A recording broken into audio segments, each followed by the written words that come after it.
Assalamualaikum warahmatullahi wabarakatuh, sahabat. Bagaimana kabarnya hari ini? Semoga Allah senantiasa melindungi, meridhoi, serta memberkahi kehidupan kita. Amin ya robbal alamin. Sebagaimana telah dijanjikan di video sebelumnya, bahwa insya Allah di sharing kali ini dan sharing-sharing selanjutnya kita akan membahas kitab Ta'lim Ta'lim karya Syekh Azhar Nuji, yaitu kiat-kiat sukses di dalam belajar bagi seorang pelajar.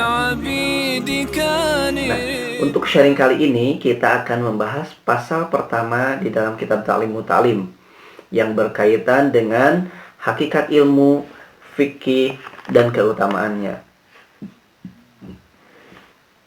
Nah, di pasal pertama ini Syekh Azhar Nuji mengawali dengan sebuah hadis Rasulullah Shallallahu Alaihi Wasallam yang berbunyi, "Thalabul ilmi faridatun ala kulli muslimin wa muslimatin."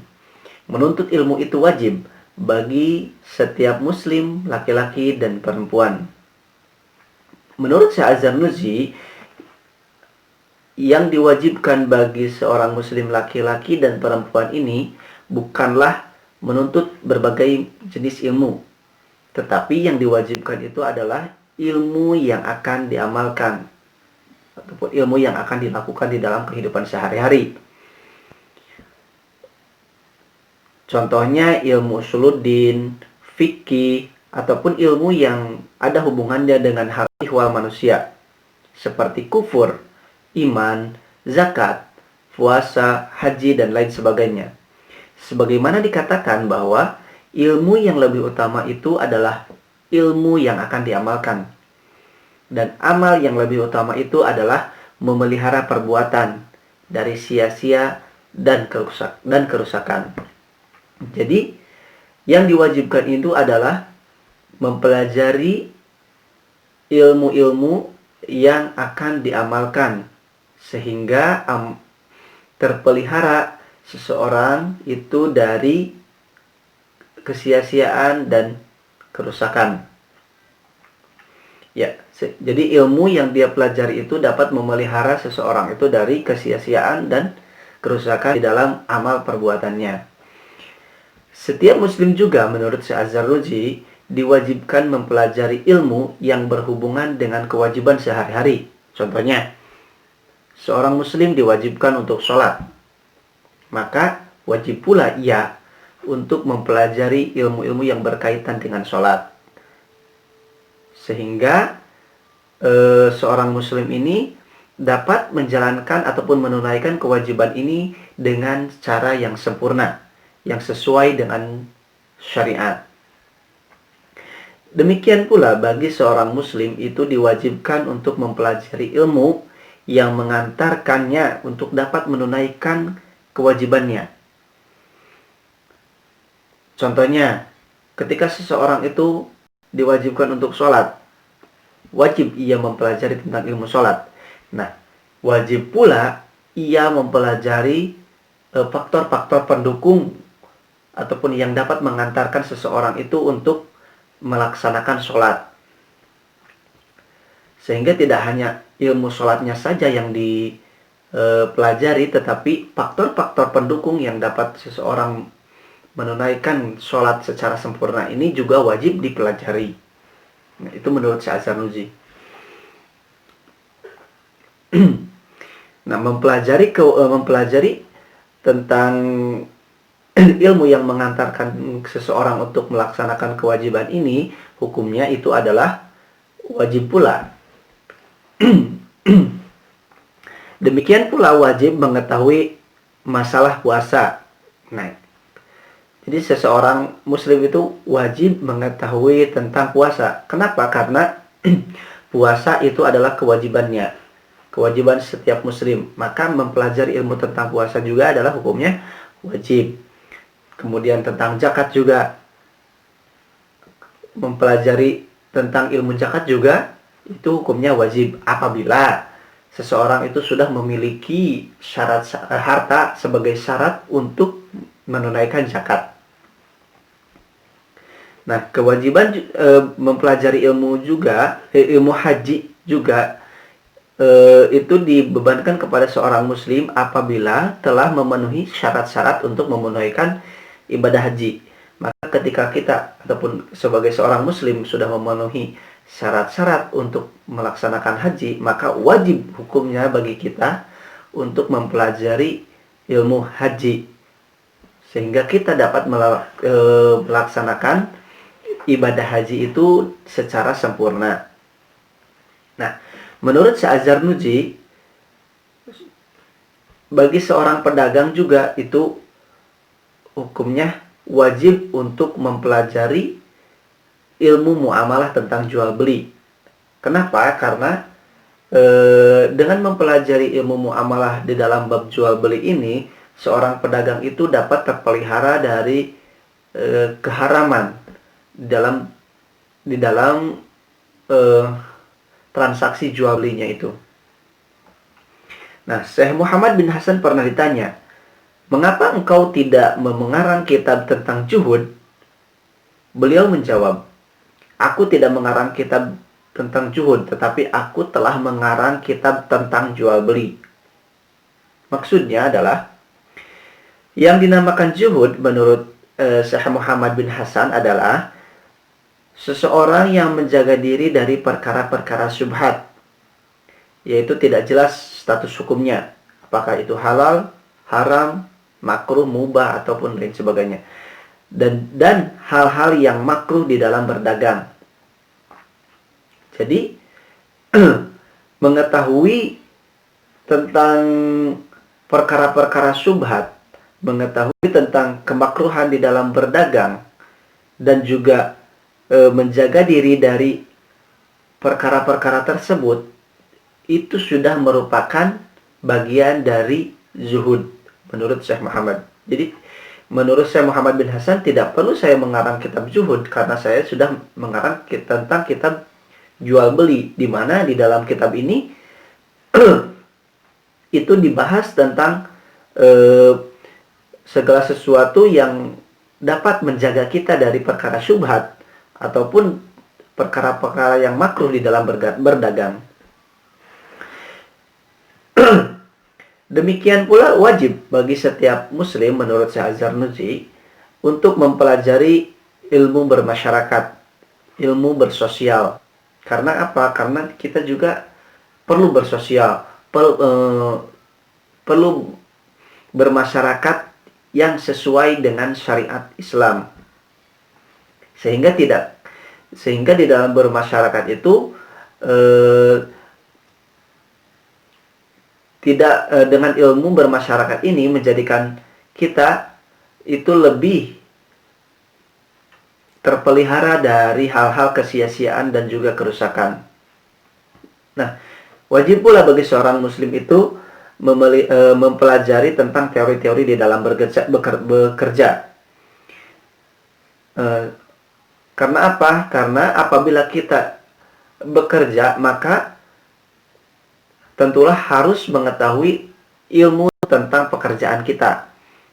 Dan tidak hanya itu, kita juga harus mempelajari ilmu tentang memelihara diri dari larangan-larangan agama, sehingga pekerjaan yang kita lakukan itu tidak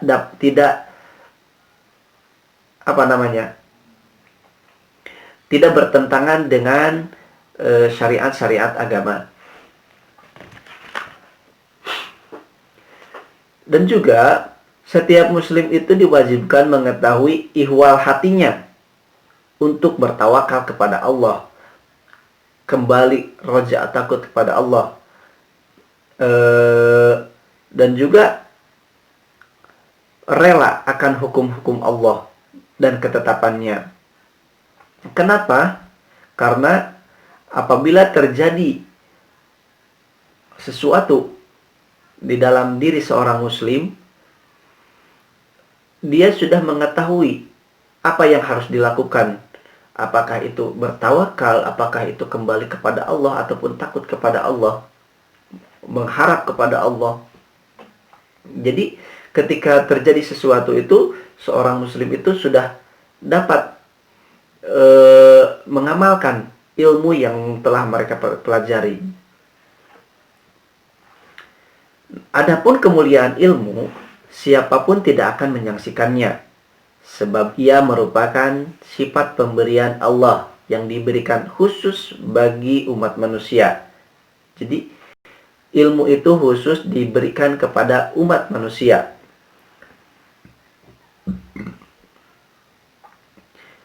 Karena sifat-sifat selain ilmu, baik manusia maupun seluruh binatang juga sama memilikinya.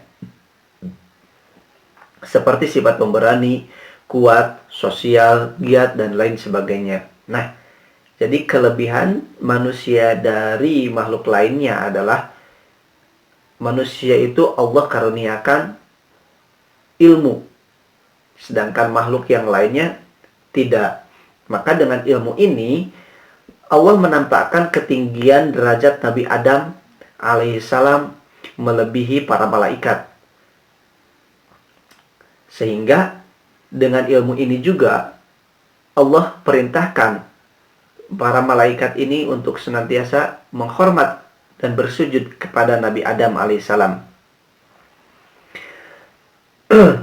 Nah, ilmu ini dapat dikatakan mulia apabila menjadi pelantara untuk bertambahnya ketakwaan kepada Allah Subhanahu wa taala. Nah, dengan ilmu ini juga seseorang itu berhak mendapatkan kemuliaan di sisi Allah. Jadi, ketika ilmu itu mengantarkan kita kepada takwa kepada Allah, maka otomatis kita berada di dalam ataupun mendapatkan kemuliaan di sisi Allah dan juga mendapatkan kebahagiaan yang abadi di akhirat. Maka apabila ilmu itu tidak mengantarkan kita untuk bertakwa kepada Allah, itu berarti ada sesuatu yang salah dengan ilmu itu. Tentulah tidak perlu dipelajari, tetapi ketika ilmu itu dapat mengantarkan kita bertakwa kepada Allah dan juga lebih bersemangat di dalam beribadah, maka haruslah ilmu itu ataupun wajib hukumnya ilmu itu dipelajari. Demikian pula bagi setiap muslim wajib mengetahui budi pekerti, terpuji dan tercela. Jadi seorang muslim itu harus mengetahui mana akhlak yang terpuji dan mana akhlak yang tercela. Seperti mempelajari tentang pemurah, kikir, penakut, pemberani, sombong, tawadu, ifah. Nah, muslim ini harus dapat membedakan tidak di sifat-sifat ini ataupun akhlak-akhlak ini mana yang terpuji dan mana yang tercela. Boros dan menghemat di dalam belanja. Jadi kita harus membedakan mana yang terpuji, mana yang tercela, sehingga kita dapat terpelihara dari sifat tercela dan kita dapat mengamalkan sifat-sifat yang terpuji. Contohnya adalah sombong, kikir, dan penakut. Itu hukumnya haram. Maka seseorang itu tidak akan dapat terpelihara dari sifat-sifat yang disebutkan tadi, kecuali apabila ia sudah mengetahui ilmunya. Maksudnya sudah mengetahui mana yang terpuji dan mana yang tercela.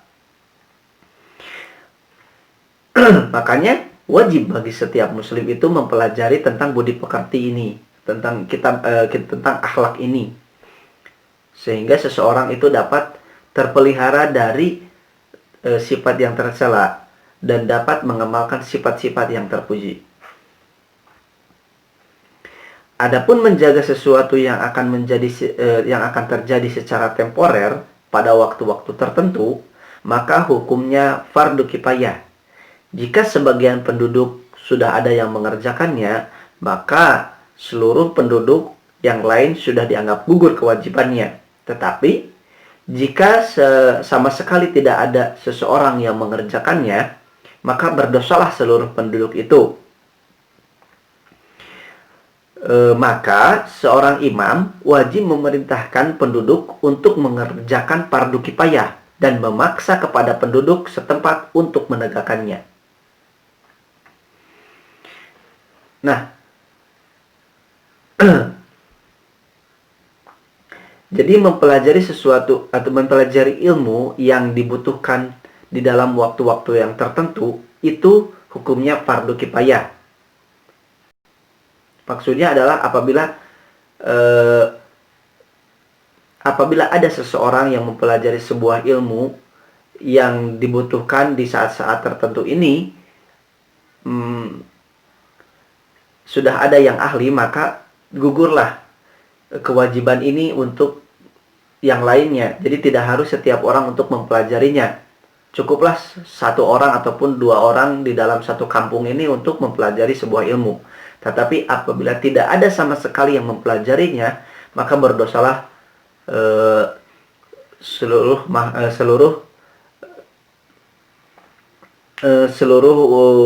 masyarakat yang ada di kampung tersebut.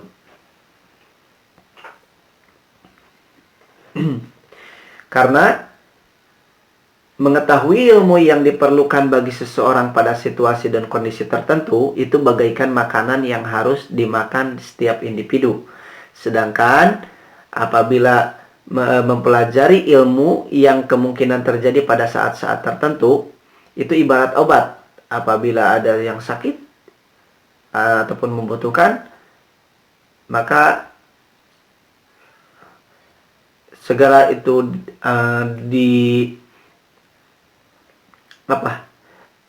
didatangkan itu. Contohnya gini maksudnya. Mempelajari ilmu sholat itu wajib hukumnya. Jadi diwajibkan untuk setiap muslim. Tetapi mempelajari ilmu matematika itu tidak harus setiap orang itu menguasainya. Tetapi cukuplah 1-2 orang yang menguasainya. Karena mempelajari ilmu sholat ini itu ibarat sebuah makanan bagi seorang individu. Jadi dibutuhkan di dalam kehidupan sehari-hari. Tetapi mempelajari ilmu matematika ini dibutuhkan hanya untuk waktu-waktu tertentu saja. Maka diibaratkan ilmu matematika ini seperti obat. Apabila ada yang sakit, maka obat ini dibutuhkan. Nah gitu. Insya Allah jelas ya. Adapun ilmu nujum, ilmu perbintangan, itu adalah ibarat penyakit menurut Syekh Az-Zarnuji. Maka mempelajari ilmu astrologi ataupun ilmu nujum ini, ilmu perbintangan ini adalah hukumnya haram apabila digunakan untuk meramal. Ya. Jadi mempelajari ilmu perbintangan yang digunakan untuk meramal ini adalah hukumnya haram. Syekh Az-Zarnuji malah diibaratkan sebagai sebuah penyakit. Sebab ia tidak dapat memberikan manfaat sedikit pun, bahkan tidak dapat membahayakan sedikit pun. Padahal menghindar dari qada dan qadar Allah itu tidaklah mungkin. Maka setiap muslim hendaknya mengisi seluruh waktunya untuk berzikir kepada Allah Ta'ala, berdoa, bertadarru, membaca Al-Quran, dan bersedekah sebagai penolak bahaya, serta memohon kesehatan dan ampunan kepada Allah Ta'ala di dunia dan di akhirat. Agar Allah tetap menjaganya dari bencana dan mara bahaya, serta terlepas dari kejahatan. Jadi, mempelajari ilmu nujum ini, ilmu perbintangan ini, seperti ramalan-ramalan ataupun di zaman kita tentang zodiak itu adalah hukumnya haram. Karena dengan mempelajari ilmu ramal ini tidak ada manfaatnya sedikit pun, ataupun tidak dapat membahayakan sedikit pun bagi kita. Sebab apa? Sebab kita itu tidak akan terlepas dari qada dan qadar Allah. Jadi ketika Allah sudah menetapkan seseorang takdirnya seperti ini, maka terjadinya seperti ini juga. Maka daripada seseorang itu bersibuk-sibuk dengan mempelajari ilmu nujum, ilmu ramal-meramal, maka lebih baik seseorang itu memperbanyak zikir kepada Allah. dan kemudian memperbanyak ibadah kepada Allah, memperbanyak membaca Al-Quran, ataupun memperbanyak berdoa kepada Allah.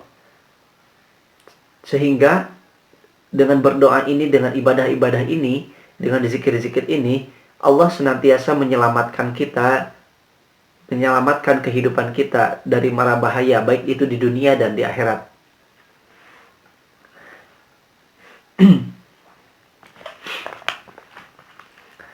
Lain halnya dengan mempelajari astrologi ataupun ilmu perbintangan sekadar untuk mengetahui arah kiblat dan waktu-waktu sholat, maka itu diperbolehkan. Ya, jadi mempelajari ilmu perbintangan untuk meramal itu hukumnya haram, sedangkan mempelajari ilmu astrologi ataupun ilmu perbintangan untuk seperti contohnya mengetahui arah kiblat, mengetahui waktu-waktu sholat, maka itu diperbolehkan di dalam agama Islam.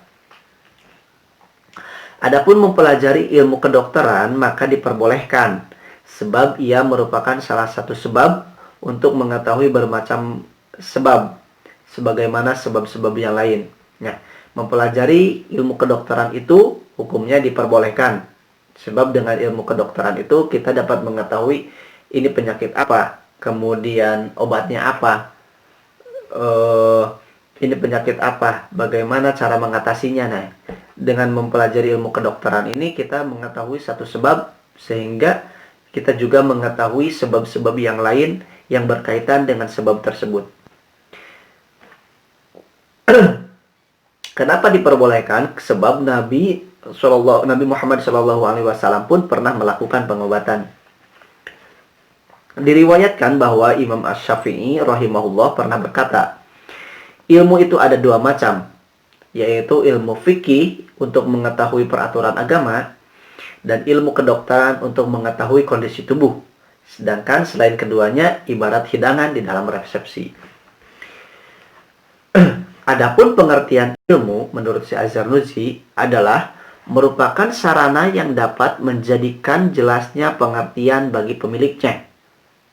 Jadi ilmu adalah sarana yang dapat menjadikan seseorang itu jelas pengertian dari sesuatu.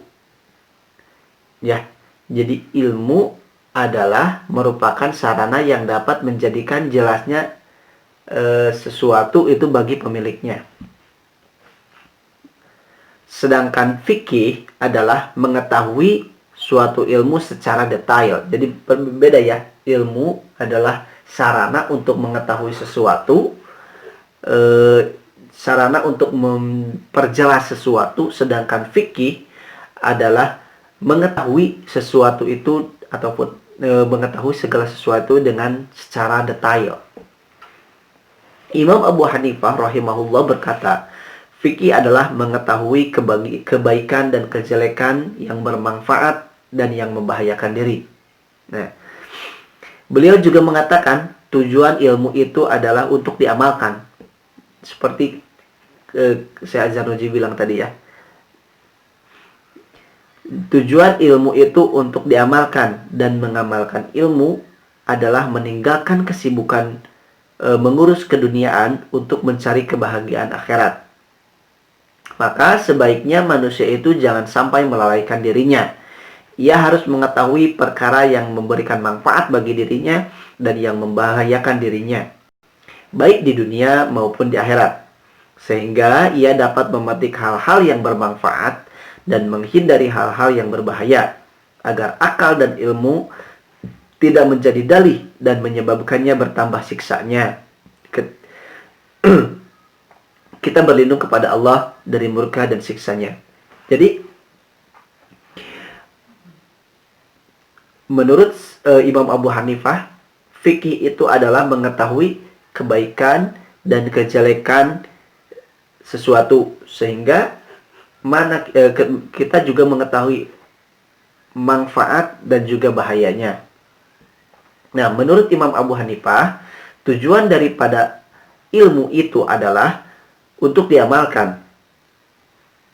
Nah, bagaimana cara mengamalkannya menurut Ibu Hanifah adalah yaitu meninggalkan kesibukan keduniaan dan berfokus untuk mencari kebahagiaan di akhirat.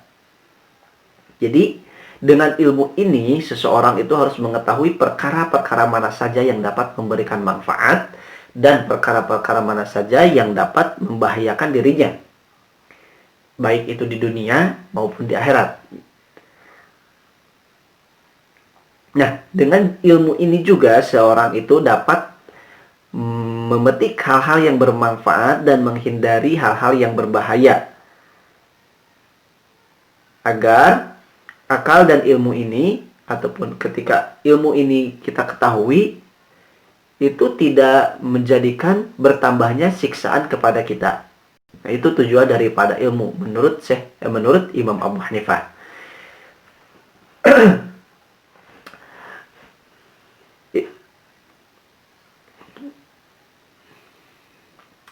Itulah sedikit pembahasan dari pasal pertama di dalam kitab Ta'limut Ta'lim. Mohon maaf apabila banyak kekurangan.